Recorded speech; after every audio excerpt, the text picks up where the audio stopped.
Due to the vintage nature of this channel, it's very rare for me to showcase something that no one has ever seen before, but today we have not one, but two items that the world has not seen yet. Now, in the case of this Jokerized Batmobile, I believe that gets released in America next week. This Batman figure doesn't even go up for pre-order until next week, so stay tuned. We'll get these opened up and we'll see what they're all about.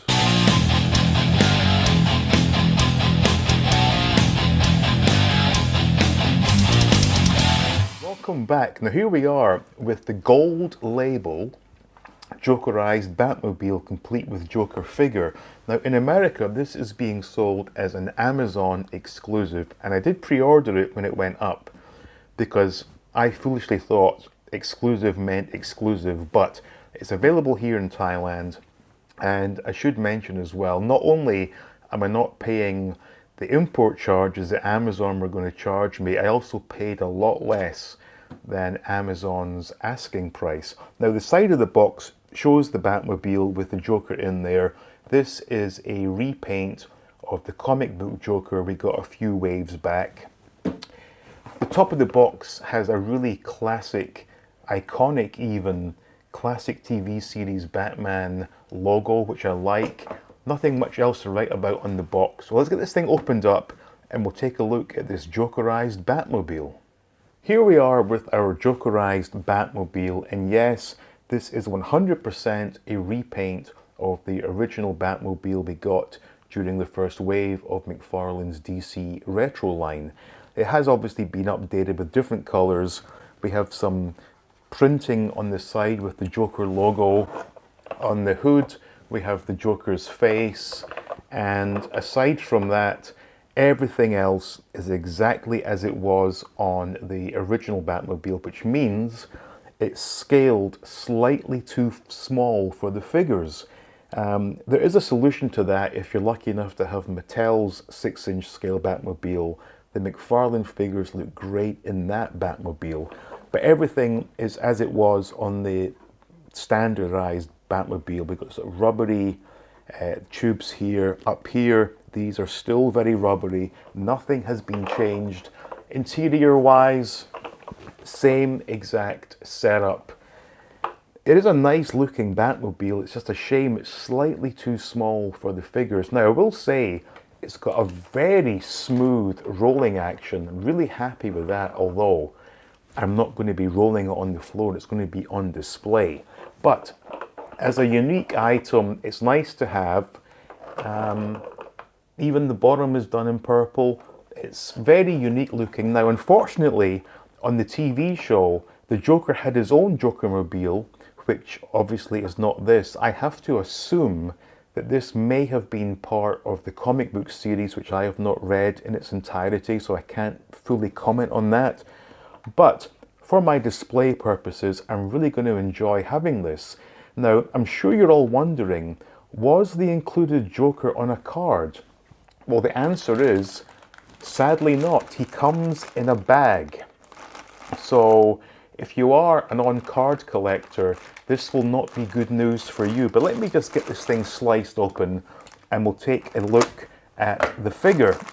Now, as I said, this is a basic repaint of the figure we got a couple of waves back. Even includes the same oversized key accessory that I have absolutely no use for. But in this instance, he's been given a cape with some really nice printing on it. As you can see here, we've got some classic sort of Batman biff bang pow type, text. Can't really see it from the rear, but when you have him standing forwards, it's very unique. Honestly, the head is not one of my favorite Joker heads. I much prefer the sort of classic Cesar Romero sculpt that they have done very well, I may add. This obviously from the comic book, so not a Joker that I am particularly familiar with, but I really got this just to get a different looking Batmobile, and I got exactly what I paid for. I got a purple Batmobile, I got another Joker figure, which will look good in my display, and this cape is actually quite fantastic the way it's been done. It's got a really nice feel to it, actually. The figure, again, the body sculpt is the same Joker we've had numerous times. It's the head sculpt from the comic book series Joker, but all in all, I am pretty happy with this addition to my collection. So as you can see, it's a pretty stunning looking Batmobile, and this is not the first odd coloured Batmobile I have in my collection. So this will look right at home, and I am looking forward to the day, which isn't too far away now, where I can get my entire collection out, and this will be part of that collection. But I'm sure most of you watching want to see the Multiverse figure. That's coming up right now.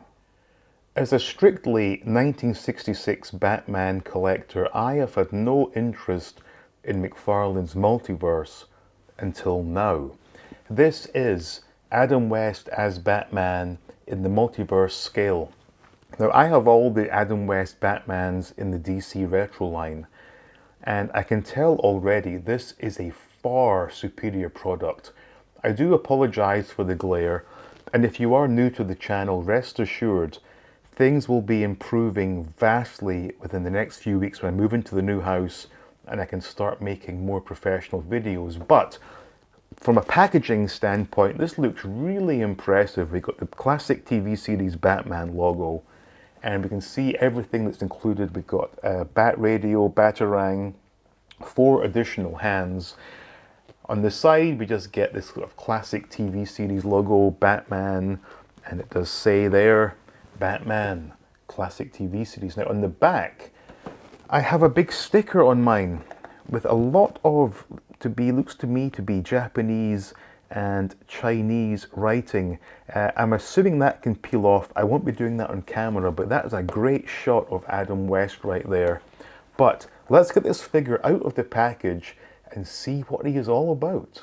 Now, before we get to the figure, I just want to discuss the additional accessories. It comes with its own figure stand, which in my book is a welcomed addition. I believe at this price point, all figures should really come with their own little figure stand. It's been marked with the DC logo. This is a really useful item. Now, it also came with a collector's card, which is very reminiscent of a Polaroid photograph. It's a great shot of Adam West, and there's some bio on the back, but I will say getting these out of the packaging was not easy. You have to be careful. You have to slice through the plastic, and I was very conscious not to go too close to the card because obviously knives and card is not a good combination. But I got them out, and I'm really happy to have these. Let's take a look at the figure. Here we are with McFarlane Multiverse Adam West Batman. And the first thing that strikes me is this wired cape. This is the first figure I own to come with a wired cape, and this is a really good idea because you can pose this cape any so which way you wish, which is a great idea. Now, just looking at the figure, this is a vast improvement on the DC Retro line. Now, I'm not a fan of these pinned joints, which are somewhat obvious to the naked eye, but I can look beyond that. And the posability of this figure is second to none. Now, bearing in mind, I said in the beginning, I am pretty much vintage only. So this is my first sort of endeavor into sort of modern Batman figures. But I am really liking the fact that pretty much every joint here is posable, including the toes, which is something quite novel to me. I do like that fact.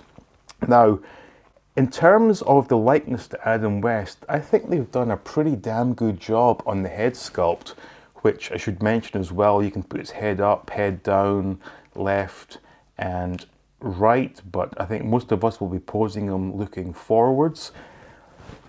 Comparing it to a DC Retro figure, it's very, very similar.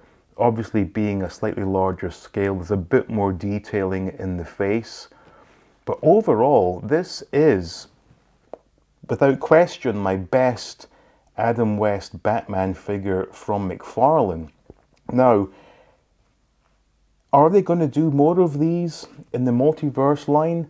Part of me hopes they don't, because I am trying to spend less money on my collection, and if they start doing Robin, Joker, Penguin, etc., I am going to have to get them because this is a really, really good looking figure. Now, let's take a look at the additional accessories he comes with. For the handheld accessories, we do get a Batarang along with a Bat radio.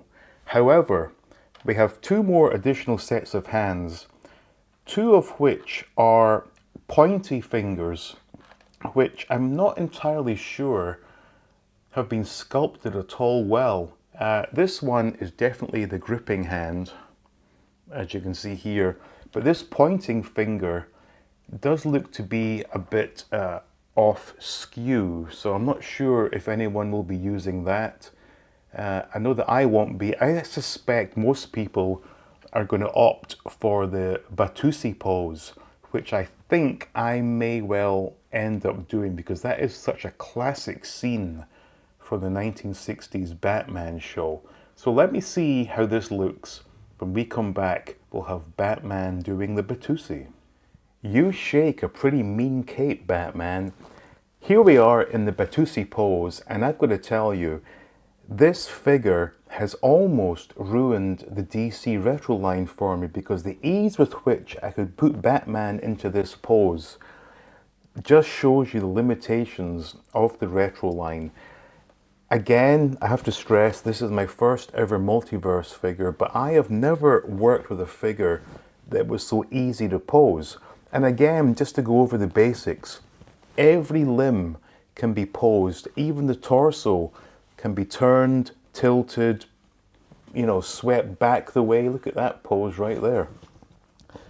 The toe articulation could be useful if you're going for like a running type of pose.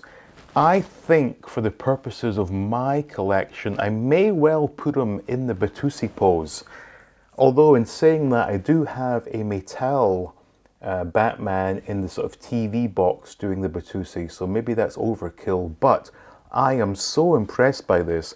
And I failed to mention as well that not only with the cape being wired is a huge bonus, it's also been cut quite nicely. One of my sort of flaws with the retro line is the capes are pretty badly cut, but as you can see here, the scallops are reasonably even here, and it's got a nice feeling texture to it, much better than the retro line. And all in all, this has been a rather wonderful experience for me because, as I keep saying, and I'll say it one more time, this is my first ever DC McFarlane Multiverse figure, and you can call me one rather impressed customer. So what do you think of this figure? Will you be buying it? Will you be pre-ordering next week? Do let me know in the comments. So that was a look at the brand new McFarlane Jokerized Batmobile with exclusive Joker figure and the Multiverse Adam West Batman figure. I hope you enjoyed my look there. Again, I have to stress, this was my first ever multiverse and I am highly impressed by this figure. And if they do continue making more 60s Batman in this line, you can count me as one dedicated customer. So thank you all for watching. Please do leave a comment, please like the video, please share the video, and as always, please stay tuned and I will give you more videos from all things 80s.